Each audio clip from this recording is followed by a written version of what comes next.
Hello बच्चों, welcome back to CUET by Adda 247। मैं हूँ आयुषी मैम और एक नई शुरुआत आज हम लोग करने जा रहे हैं। दैट इज़ योर आरंभ, है ना। आरंभ जो हम लोग कर रहे हैं क्लास 12th का। जो भी बच्चे भी क्लास 12th में आए उनके लिए ये जो सीरीज़ है काफ़ी हेल्पफुल रहने वाली है। प्लस जो ऑब्वियसली जो क्लास 12th के बच्चे हैं सभी लोग मोस्टली CUET का एग्ज़ाम देंगे, तो अगेन आप लोगों का जो शुरुआत है वो बहुत अच्छा होता है, वो बहुत स्ट्रॉन्ग होता है अगर हम यहाँ से पढ़ना शुरू करते हैं, राइट।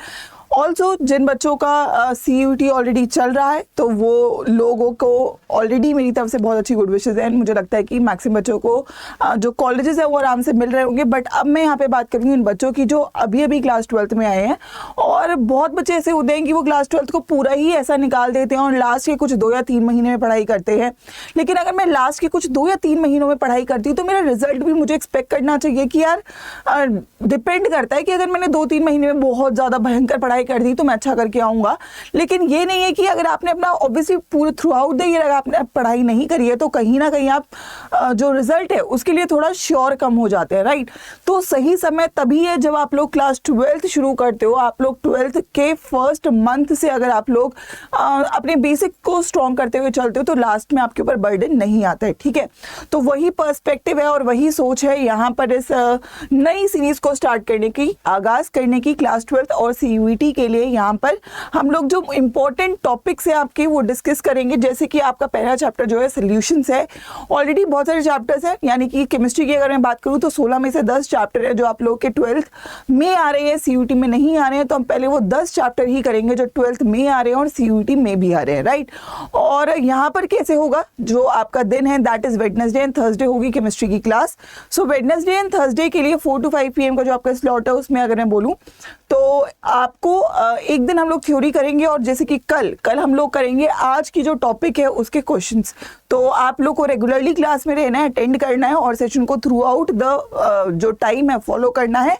और कल फिर हम उसकी प्रैक्टिस करेंगे ताकि वो टॉपिक हमारा 100% श्योर हो जाए, ठीक है बच्चों। चलो, तो इसी के साथ सभी लोग जल्दी से यहाँ पे कर दीजिए सेशन को लाइक और हम शुरू करते हैं पहले चैप्टर को, दैट इज सॉल्यूशंस। और सॉल्यूशन की बात करूँ तो फर्स्ट इंपॉर्टेंट टॉपिक जो यहाँ पे आता है वो आता है आपका टाइप्स ऑफ सॉल्यूशन और हेनरी लॉ, ठीक है।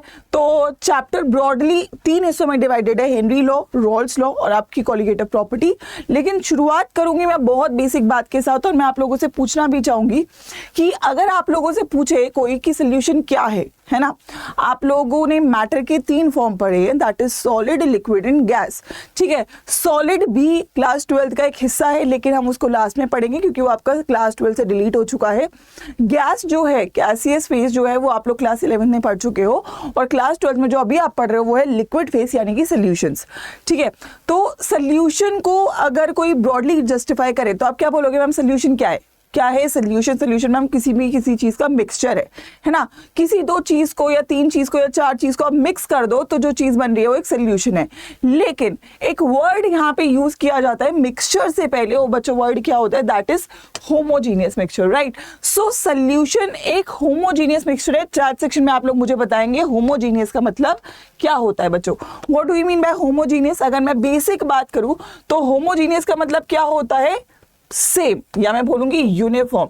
अच्छा, आप लोग स्कूल में जाते हो तो एक यूनिफॉर्म पहन के जाते हो, है ना, पहन के जाते हो यूनिफॉर्म या नहीं जाते हो, तो क्यों स्कूल में, अच्छा एक बताओ, स्कूल में यूनिफॉर्म क्यों पहनी जाती है?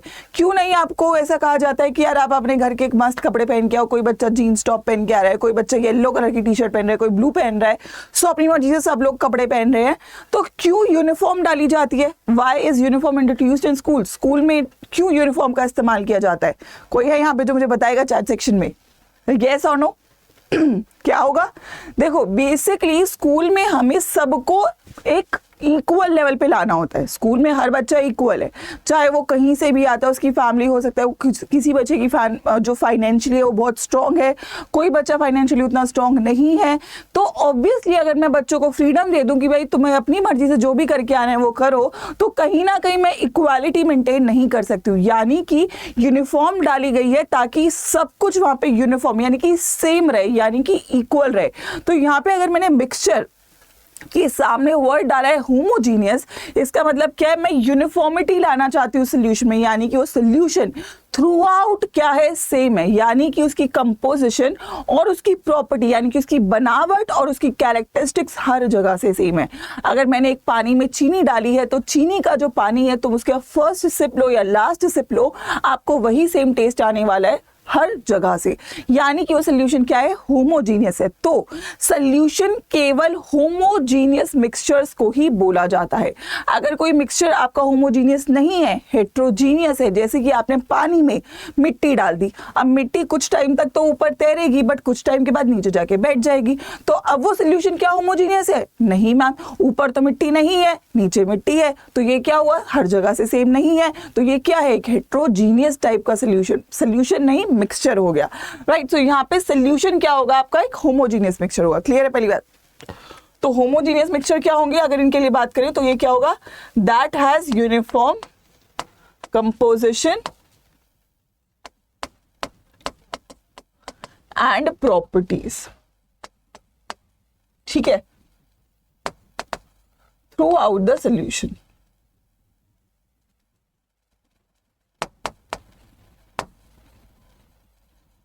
ओके, चलिए, तो अगर इतनी बात अब हमने पढ़ ली तो जो सोल्यूशन है उनको मैं कैसे कर सकती हूँ क्लासिफाई। अब सोल्यूशन दो कैटेगरी में आप डिवाइड कर सकते हो, ठीक है।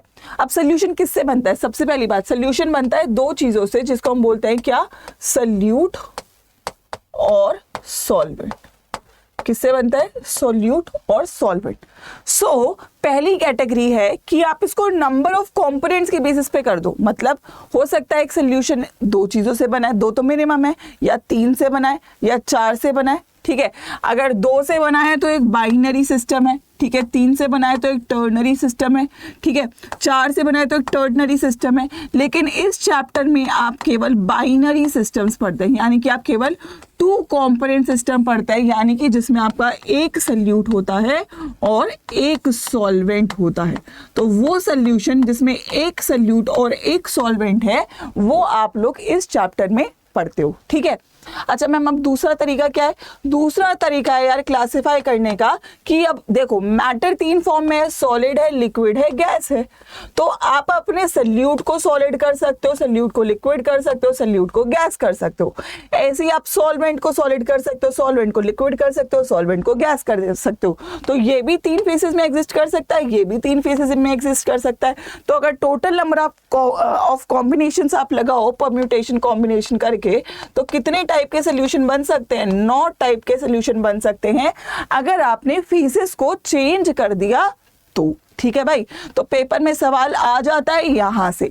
तो अगर मैं कंपोनेंट की बेसिस से बात करूं, फॉर एग्जांपल मैंने सॉल्वेंट को अगर गैस ले लिया है ना, सॉल्वेंट मैंने गैस, अच्छा सॉल्वेंट क्या है, जो जनरली आपकी मोर अमाउंट में प्रेजेंट है।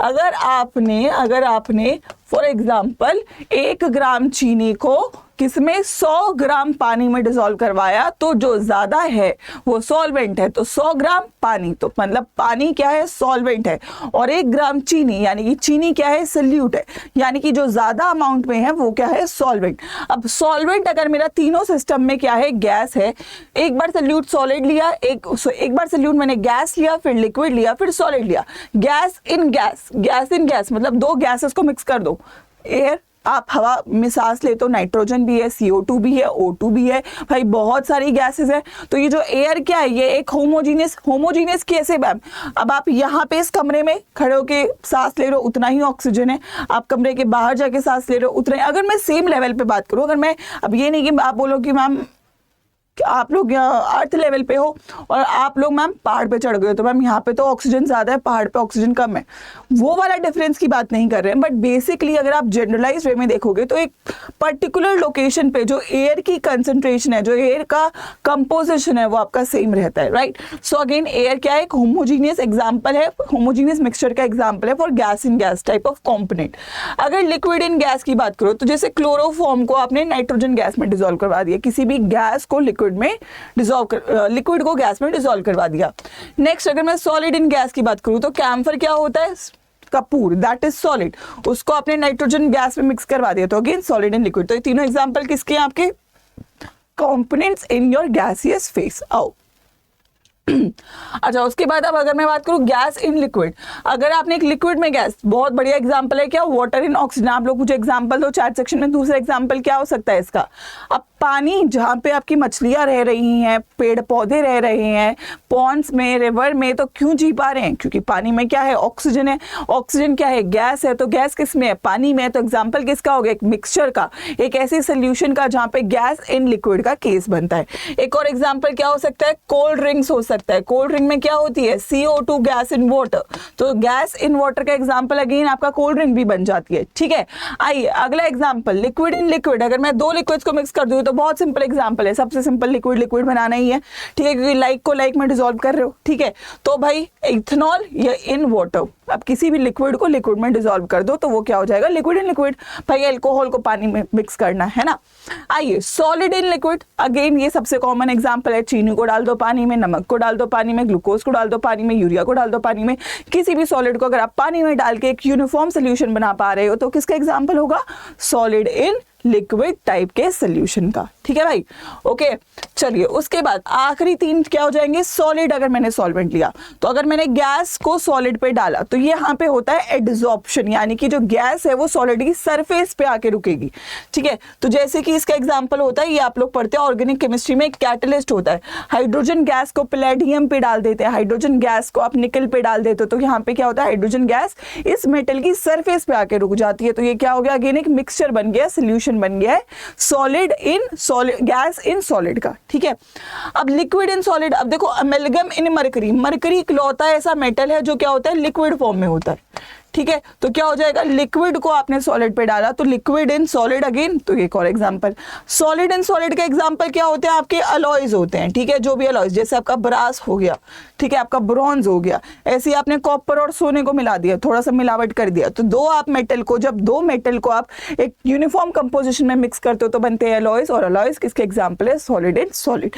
तो ये 9 टाइप के केसेस हैं जो आपके पॉसिबल रहते हैं। क्या होते हैं, ये 9 टाइप के केसेस हैं जो आपके पॉसिबल हो सकते हैं अगर आपने कंपोनेंट्स को चेंज कर दिया, उनके फेजेस को चेंज कर दिया। अब सवाल ये आता है कि इस चैप्टर में आप क्या पढ़ते हैं। इस चैप्टर में आप पढ़ते हैं केवल ये, केवल आप कौन सा सिस्टम पढ़ोगे, ये वाला।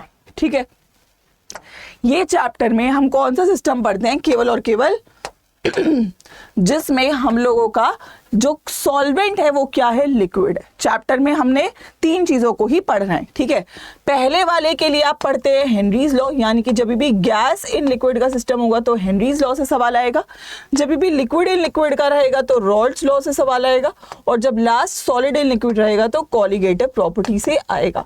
इस बार की CUET 2023 में सबसे ज्यादा फिजिकल केमिस्ट्री में जो पूछा गया था, CUET 2023 में जो सबसे ज्यादा फिजिकल केमिस्ट्री आई थी वो सोल्यूशन चैप्टर से आई थी, क्योंकि इस चैप्टर के जो न्यूमेरिकल्स है वो आपको आने बेहद जरूरी है, उसकी प्रैक्टिस करना बहुत जरूरी है, और उसका कंसेप्ट क्लियर होना भी बहुत ज्यादा जरूरी है। अगर आप लोगों को यहां तक बातें क्लियर हो गई हैं, अभी तक हमने बस सोल्यूशन के बारे में पढ़ा, सोल्यूशन को मैंने क्लासिफाई कर दिया on the basis of number of components, binary, ternary, quaternary हो सकता है, और बाइनरी ही आप इस चैप्टर में पढ़ते हो। देखो 2 चीजें ली ना मैंने, 2 हैं, देखो chloroform, nitrogen, camphor, nitrogen, oxygen, water, ethanol, water, salt, water, hydrogen, palladium, amalgam, sodium, copper, gold, तो सब 2-2 है, राइट, 2-2। तो हम लोग बाइनरी सिस्टम पढ़ते हैं। ठीक है, उसके बाद हमने फेसेस को चेंज कर दिया, फेसेस को चेंज करके मेरे ये सारे एग्जांपल्स बन जाते हैं। ठीक है, अच्छा अब मैं क्या बात कर रही हूँ, मैं बोल रही हूँ कि यार मैं 2 चीजों को आपस में मिला रही हूँ, है ना, 2 चीजों को आपस में मिला रही हूँ, अगर वो मिल जाएंगे तो उस प्रोसेस को क्या बोलते हैं, एक को एक में डिसॉल्व करवाना, और डिसॉल्व करवाने के प्रोसेस को क्या बोलते हैं, डिसोल्यूशन। ठीक है, अब डिसोल्यूशन किसका अच्छा होगा, जिसकी सॉल्युबिलिटी ज्यादा होगी, यानी कि कौन सी चीज किस चीज में कितनी सॉल्युबल है डिपेंड करता है उसकी सॉल्युबिलिटी क्या है। सॉल्युबिलिटी क्या होता है, solubility is basically the amount of solute present in the solution, कितना सोल्यूट है उसमें, वो ही उस सोल्यूशन की क्या है, है, सॉल्युबिलिटी है। ठीक है, तो अब ये जो सॉल्युबिलिटी है ये कुछ फैक्टर्स के ऊपर डिपेंडेंट रहने वाली है। ऑब्वियस ही बात है यार मैम, ऐसे ही थोड़ा ना कोई किसी चीज में डिसॉल्व हो जाएगा। कोई कोई तो बात होगी जो किसी चीज को अच्छा ज्यादा सॉल्युबल बनाएगी, कोई किसी चीज को कम सॉल्युबल बनाएगी। तो भाई यहाँ पे पर्टिकुलरली अगर मैं बात करूं तो मैं यहाँ पे दो आपके सिस्टम, अब लिक्विड तो सॉल्युबल होगा ही, ये तो आपको पता ही है। आप पानी को आप मतलब देखो, जो दो चीज सेम होती है वो आपस में रहती ही है साथ में। अब मैं अगर फॉर एग्जांपल मैं एक ऐसे इंसान हूं जिसको पसंद है घूमना, तो मेरा दोस्त कोई ऐसा हो जो कोई एक ऐसा इंसान हो जो घूमना पसंद करेगा, तो मैं उसके साथ घूमूंगी, है ना। मतलब बेसिकली हम लोग साथ में एक साथ रह सकते हैं। अगर किसी को पसंद है खाना, तो उसको एक ऐसा इंसान चाहिए होगा, मतलब उसके दोस्त ऐसे अच्छे से बन जाएंगे जिसको खाना पसंद है। ठीक है, लाइक तो लिक्विड में डिसॉल्व होना बहुत अच्छे से पसंद करेगा, इसकी सॉल्युबिलिटी मैक्सिमम रहने वाली है। बात कर लेते हैं बचे हुए दो केसेस की, गैस इन लिक्विड और सॉलिड इन लिक्विड की। ठीक है, आओ तो सबसे पहले मैं उठाती हूं यार सॉलिड इन लिक्विड को, क्योंकि अब देखो एक चीज मेरी बात समझना आप लोग कि जो गैसेस हैं, ठीक है, और जो आपका आ जाता है सॉलिड है, ठीक है, तो गैसेस क्या होती हैं, लिक्विफाइबल। लिक्विफाइबल का मतलब अगर आप इस गैस पे प्रेशर डालोगे, इसको आप दबाओगे, तो ये आपका लिक्विड में कन्वर्ट हो सकता है, हाई प्रेशर में ये कन्वर्टेबल रहेगा। लेकिन अगर मैं सॉलिड की बात करूं तो सॉलिड लिक्विड में कन्वर्ट नहीं होते हैं क्योंकि वो रिजिड होते हैं। ठीक है, तो ऑब्वियसली ये इसमें जाना पसंद करेगा बट ये इसमें जाना पसंद नहीं करेगा। तो कंपैरेटिवली ऑब्वियसली जो सॉल्युबिलिटी है सबसे बेहतरीन लिक्विड इन लिक्विड रहेगी। ठीक है, सबसे बेहतरीन क्या रहेगी, लिक्विड इन लिक्विड रहेगी, फिर गैस इन लिक्विड रहेगी और सबसे कम सॉलिड इन लिक्विड रहेगी, क्योंकि यहाँ पे आपका जो फेसेस है वो सेम यहाँ पे होने के चांसेस बढ़ जाते हैं। ठीक है, तो पहले कम वाले को उठाते हैं, यानी कि सॉलिड्स को उठा लेते हैं। ठीक है, अगर मैं सॉलिड की बात करूं तो अब मैंने एक फैक्टर तो हटा दिया कि भाई सॉलिड कभी भी लिक्विड नहीं हो सकता है। ठीक है, तो मतलब ये वाला फैक्टर तो हट गया कि ये लिक्विफाइबल है, कि मतलब मैं सेम ही कर दूं, सेम तो नहीं कर सकती। अब मैं नेचर पे चली जाती हूँ फिर, है ना। तो अगर मेरे पास कोई सल्यूट है और सॉल्वेंट है, अगर मेरा सल्यूट भी पोलर है और सॉल्वेंट भी पोलर है, तो ये डिसॉल्व कर लेंगे, क्योंकि कम से कम नेचर तो सेम हो गया दोनों का। अगर मेरे पास सल्यूट भी नॉन पोलर है और सॉल्वेंट भी नॉन पोलर है, तो अगेन दोनों सेम हो गए, दोनों आपस में डिसॉल्व कर जाएंगे। पोलर का मतलब कि उसके पास कोई डायपोल मूवमेंट है, ठीक है, मतलब कि डिफरेंस इन पोलैरिटी है, राइट, ऐसा कोई केस। ठीक है, तो यानी कि जो पोलर है वो पोलर में डिसॉल्व करेगा, ये नेचर के ऊपर डिपेंड करेगा, और कोई नॉन पोलर है तो नॉन पोलर पे। अब अगर आप कोशिश करो कि आप एक नॉन पोलर चीज को पोलर में डिसॉल्व करवा दो, तो वो नहीं हो पाएगा, वो बेहतरीन तरीके से वो सॉल्युबिलिटी डिक्रीज करेगा। तो सॉल्युबिलिटी डिपेंड करती है नेचर ऑफ सॉल्यूट और सॉल्वेंट के ऊपर। अब दूसरी चीज जिसमें मैं बहुत ही हमारा पुराना जन्मों से चले आने वाला एग्जाम्पल है चाय, है ना। तो हम चाय की बात करते हैं, तो चाय में चीनी है, मैं चीनी की बात करती हूँ। चीनी को मैंने दूध में डाला या पानी में डाला, ठीक है।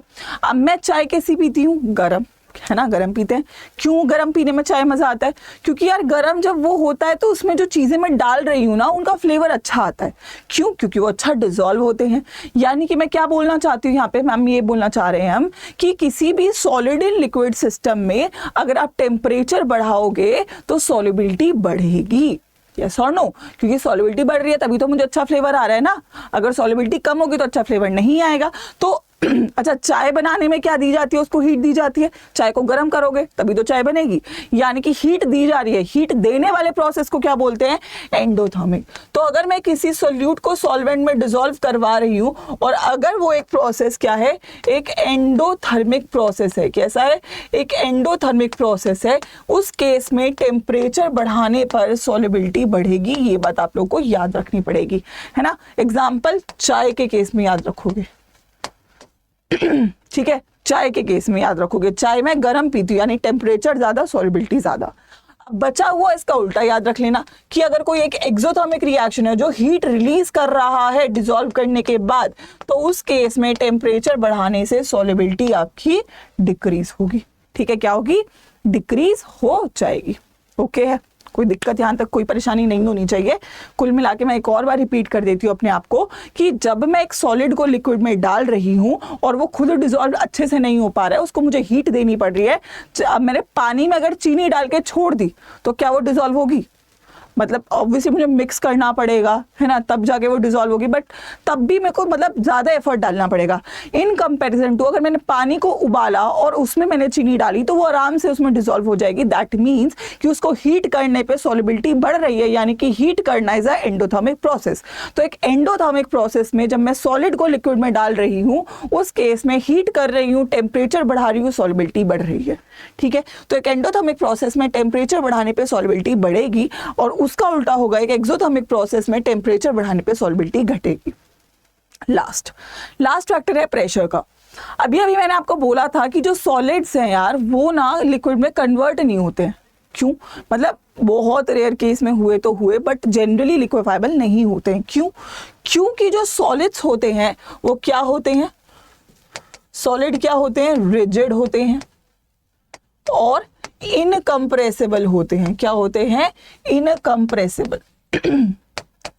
यानी कि आप इनको दबाने के बावजूद भी लिक्विड में कन्वर्ट नहीं कर सकते, क्योंकि अपनी फिक्स शेप होता है ना। सॉलिड की प्रॉपर्टी क्या होती है? फिक्स शेप, डेफिनेट मास, डेफिनेट वॉल्यूम। आप चेंज नहीं कर सकते हो, कितना ही प्रेशर डाल लो नहीं चेंज कर सकते हो। ठीक है, तो सॉलिड्स क्या होते हैं? रिजिड और इनकम्प्रेसिबल होते हैं, इसलिए प्रेशर का नो इफेक्ट होता है सॉल्युबिलिटी के ऊपर, कोई असर नहीं होता है। ये पेपर में लास्ट ईयर सवाल आया हुआ है। ठीक है, नो इफेक्ट ऑन सॉल्युबिलिटी। ठीक है, कोई असर नहीं होता है।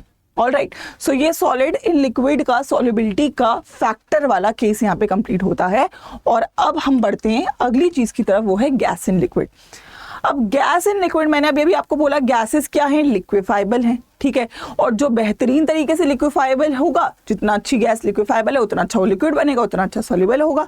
तो नेचर ऑफ गैस की अगर मैं बात करूं तो मैं यहाँ पे एक बात ये लिख सकती हूं कि मोर लिक्विफाइबल गैस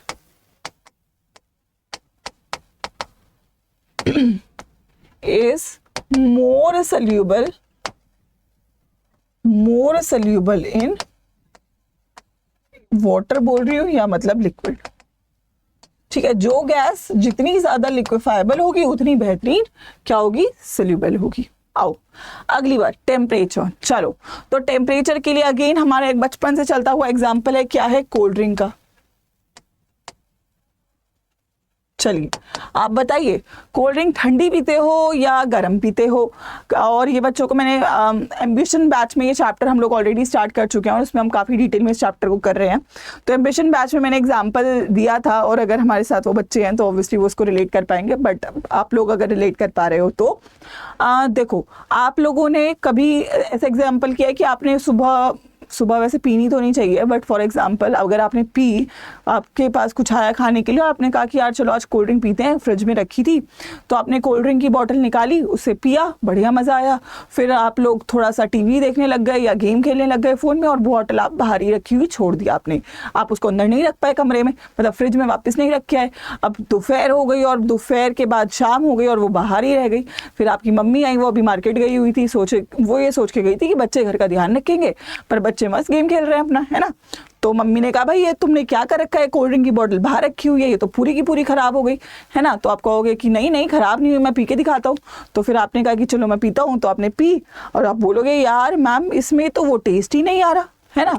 अगर फॉर एग्जाम्पल आपने कोई ऑरेंज फ्लेवर की एक कोल्ड ड्रिंक पी है तो आपने सुबह तो बढ़िया से पी, उसमें बढ़िया से फिज का फ्लेवर आ रहा था, लेकिन जब आपने उसको शाम को पिया जो बाहर रखी हुई थी, मतलब गर्म कोल्ड ड्रिंक को आपने पिया, तो आपको उसमें बस केवल ऑरेंज का फ्लेवर आ रहा है, कोई फिज नहीं आ रही है। क्यों? क्योंकि जो फिज है वो CO2 गैस से है और वो CO2 गैस टेम्परेचर हाई होने की वजह से निकल के चली गई, यानी कि सॉल्युबिलिटी ऑफ गैस टेम्परेचर बढ़ने से घट गई और वो बाहर रिलीज हो गई। तो कोल्ड ड्रिंक कैसी पीते हैं? ठंडी पीते हैं, यानी कि लेस टेम्परेचर पे वो जो गैस है वो मोर सोल्यूबल रहती है। तो अगर मैं टेम्परेचर की बात करूं तो टेम्परेचर बढ़ाने से solubility of gas in liquid decrease होता है। Solubility of gas in liquid क्या होता है? डिक्रीज हो जाता है। ओके है यहां तक? ठीक है, चलिए आइए उसके बाद आ जाते हैं मेन बात पे और वो है प्रेशर पे। कोल्ड ड्रिंक को ही वापस देख लेते हैं। तो कोल्ड ड्रिंक की जब नई बोतल आप लेकर आते हो तो जब आप उसको खोलते हो तो क्या आपको थोड़ी जान लगानी पड़ती है? कभी कभी तो कुछ ज़्यादा ही टाइटली बंद हो जाती है, खुलती ही नहीं है, फिर आपको थोड़ा ऐसा कपड़े से उसको खोलना पड़ता है ना। क्यों भाई? क्योंकि जो कोल्ड ड्रिंक की बॉटल है उसको बहुत टाइटली, यानी कि उसको एक हाई प्रेशर के ऊपर सील किया जाता है। और ऐसा क्यों किया जाता है? क्योंकि जितना ज़्यादा गैस, जितना ज़्यादा प्रेशर होगा उस बॉटल के अंदर, उतनी ही ज़्यादा CO2 गैस आप उसमें डाल पाएंगे। यानी कि क्या कहना चाह रही हो मैम? बेटा ये कहा जा रहा है यहाँ पे कि जितना ज़्यादा प्रेशर होगा उतनी ही ज़्यादा सॉल्युबिलिटी होती है। दैट इज गैसेस की सॉल्युबिलिटी डायरेक्टली प्रोपोर्शनल होती है प्रेशर के। यानी कि प्रेशर वो फैक्टर है जिसको बढ़ाने से गैसेस की सॉल्युबिलिटी बढ़ेगी। अरे भाई क्यों बढ़ेगी ये तो बताओ? प्रेशर को बढ़ाने से सॉल्युबिलिटी बढ़ेगी। क्यों बढ़ेगी भाई? क्योंकि मैम प्रेशर को जब बढ़ाओगे तो गैसेस आपकी लिक्विफाइबल हो सकती हैं, और लिक्विफाइबल अगर हुई, लिक्विड में कन्वर्ट हुई, तो सॉल्युबल ऑब्वियसली होगी। ये तो अभी फर्स्ट फैक्टर में पढ़ा है हमने। तो प्रेशर को बढ़ाने से सॉल्युबिलिटी बढ़ती है, और इसी फैक्टर को आप पढ़ते हैं कहां पर? आप इसी फैक्टर को कहते हैं हेनरीज लॉ। तो ये जो रिलेशनशिप क्वांटिटेटिवली निकाली गई थी वो हेनरी साहब ने निकाली थी कि यार सॉल्युबिलिटी को बढ़ाने से प्रेशर कैसे बढ़ता है, कितना बढ़ता है, तो उसके लिए जिम्मेदार हैं हमारे हेनरी साहब। और हेनरीज लॉ यहाँ पे आपकी पिक्चर में आती है। तो यहाँ तक आपकी सारे जो फैक्टर्स है वो कंप्लीट हो जाते हैं। और हम जल्दी से एक बार देख लेते हैं हेनरीज लॉ क्या है। हालांकि हम लोग बात कर चुके हैं। तो हेनरीज लॉ क्या कहती है डेफिनेशन वाइज कि the partial pressure of a gas in vapour phase is proportional to the mole fraction of gas in the liquid phase. अभी तो 10 मिनट है, ठीक है। चलिए, तो यहाँ पे अगर मैं बच्चों बात करूं तो जैसे कि फॉर एग्जाम्पल आपके पास एक कंटेनर है, ठीक है। इस कंटेनर में एक लिक्विड है फॉर एग्जाम्पल A, और इसमें आपने सॉलिड ऐड कर दिया B, ठीक है। तो B को आपने इसमें डाला, B के मॉलिक्यूल्स गैस है तो अंदर गई, लिक्विड में B चली गई। लेकिन गैसेस क्या होती हैं भाई? गैसेस क्या होती हैं? मैंने उल्टा लिख दिया यहाँ पे। गैसेस क्या होती हैं? वॉलेटाइल होती हैं। और वॉलेटाइल का मतलब वेपराइज करेंगी, वेपर में कन्वर्ट करेंगी अपने आप को। ये तो इनका नेचर है, ट्रेडमार्क है। तो यानी कि जो सरफेस पे कुछ ये मॉलिक्यूल्स है ये एस्केप ऑफ होके यहाँ एयर में चले जाएंगे, वेपर फेस में चले जाएंगे, ठीक है। तो अब इस कंटेनर में आपके दो टाइप के सिस्टम बन गए। एक तो वेपर फेस बन गया, ऊपर कुछ मॉलिक्यूल ऊपर चले गए गैस के, और कुछ मॉलिक्यूल डिसॉल्व कर चुके हैं तो वो लिक्विड फेस में है। तो अब ये जो गैस है B, इस गैस B का जो प्रेशर है, पार्शियल प्रेशर बोल दिया गया है कि अगर मैं बात करूं इस गैस का जो प्रेशर है वो डायरेक्टली प्रोपोर्शनल है उस गैस की सॉल्युबिलिटी के। और सॉल्युबिलिटी को डिपेंड करते हैं हम लोग किससे? मोल फ्रैक्शन से। मोल फ्रैक्शन से हम इसको रिप्रेजेंट कर देते हैं, ठीक है। तो यहां पर जब ये सिंबल हटता है तो कांस्टेंट आ जाता है, और वो क्या होता है? KH, जिसको हम बोलते हैं हेनरीज कांस्टेंट। क्या बोल देते हैं इसको हम लोग? Henrys constant. अब यहां पे याद रखना ये जो प्रेशर है गैस का, ये हम कौन से फेज में देख रहे हैं? हम देख रहे हैं वेपर फेज में, क्योंकि प्रेशर हमेशा वेपर फॉर्म में लिया जाता है, राइट, वेपर फेज में। और जो सॉल्युबिलिटी है ये XB क्या है? This is solubility of gas. दोनों बातें गैस की ही हैं, सॉल्युबिलिटी ऑफ गैस। लेकिन सॉल्युबिलिटी कहाँ पे देखी जाती है? लिक्विड फेज के अंदर। इसको बोलते हैं क्या? Henry's law. This is your Henry's law. Henry's law क्या बोलता है कि किसी भी गैस का प्रेशर उसकी वेपर फेज में डायरेक्टली प्रोपोर्शनल है उस गैस की सॉल्युबिलिटी के लिक्विड फेज के अंदर। तुम प्रेशर बढ़ाओगे सॉल्युबिलिटी बढ़ेगी, तुम सॉल्युबिलिटी बढ़ाओगे प्रेशर बढ़ेगा, एक ही बात है। ये है Henry's law, right. Definition wise अगर मैं बोलूं तो डेफिनेशन वाइज आपके सामने है, the partial pressure of gas in vapour phase is proportional to the mole fraction of the gas in the solution phase. This is Henry's law. तो आज की क्लास में मेन चीज जो हमें कवर करनी थी वो यही थी। एक बार जल्दी से हम लोग एप्लीकेशन पे नजर डाल लेते हैं। 5 बजे तक है ना, तो जल्दी से एक बार नजर डाल लेते हैं। पहला फैक्टर है, पहली चीज जो है कोल्ड ड्रिंक वाला मैंने आपको ऑलरेडी बता दिया, क्योंकि प्रेशर बढ़ेगा तो कोल्ड ड्रिंक में जो सॉल्युबिलिटी है वो बढ़ेगी, ठीक है। और दूसरा जो एप्लीकेशन है वो है स्कूबा डाइवर्स का। जब वो अंडर वाटर से ऊपर आते हैं तो प्रेशर की कमी की वजह से एक मेडिकल कंडीशन होती है बेंस। उसको हम लोग मोर अच्छे से डिस्कस करेंगे नेक्स्ट क्लास के अंदर, जो आपकी नेक्स्ट वेडनेसडे की होगी। बट कल क्लास रहेगी जिसमें हम लोग बात करेंगे क्वेश्चंस की इस पर्टिकुलर टॉपिक से रिलेटेड, राइट बच्चों। एंड लास्टली, अगर आप लोगों को डिटेल में हम लोगों के साथ CUET और क्लास 12 की तैयारी करनी है तो उसके लिए आपका जो एम्बिशन बैच है वो स्टार्ट हो चुका है। This is a 1 year batch जिसमें CUET और 12th पूरा डिटेल में कवर करवाया जा रहा है, और कुछ ही क्लासेस हुई हैं तो मेक श्योर करिए आप टाइम से इसमें एनरोल कर दीजिए using the given code that is Y513। यहाँ पे आपकी क्लासेस भी हैं, टेस्ट सीरीज भी है, और आपका जो गाइडेंस है वो बहुत एक्यूरेट रहने वाला है ताकि आपका पूरा साल बेहतरीन तरीके से प्लान हो सके, ठीक है। तो एक बार जल्दी से इसका स्क्रीनशॉट ले लेना, ठीक है। This is the code that you have to use Y513, और एक सेकंड में जरा आप लोग चेकआउट कर सकते हैं कि आपको इसको एनरोल करना कैसे है। उसके लिए आपको बस कुछ नहीं करना है, आपको अड्डा 247 की वेबसाइट पे जाना है, ऑल कोर्सेज पे जाना है, ठीक है। और ऑल कोर्सेज में अंडर ग्रेड एंट्रेंस में CUET सेक्शन में CUET 2024, या फिर आप CUET का महापैक भी ले सकते हो। साइंस के बच्चे हो तो साइंस वाला सेक्शन लोगे। और ये है first batch that is CUET 2024 ambition batch. Batch के फीचर्स और आपका जो प्लानर है वो ऑलरेडी लग चुका है, बस आपको यहाँ बाय नाउ पे जाके, ठीक है, बाय नाउ पे जाके यहाँ पे कोड अप्लाई करना है जो कि मैंने आपको बोला है Y513, और इसको अप्लाई करोगे तो आपको जो बैच है उस पर डिस्काउंट मिल जाएगा, ठीक है। सो कोशिश करिए आप टाइम से एनरोल करिए ताकि आपकी कोई भी क्लास मिस ना हो, और अपार्ट फ्रॉम इट हम लोग कल मिलेंगे जिसमें हम लोग क्वेश्चंस कवर करेंगे, ठीक है। चलिए, good luck and take care.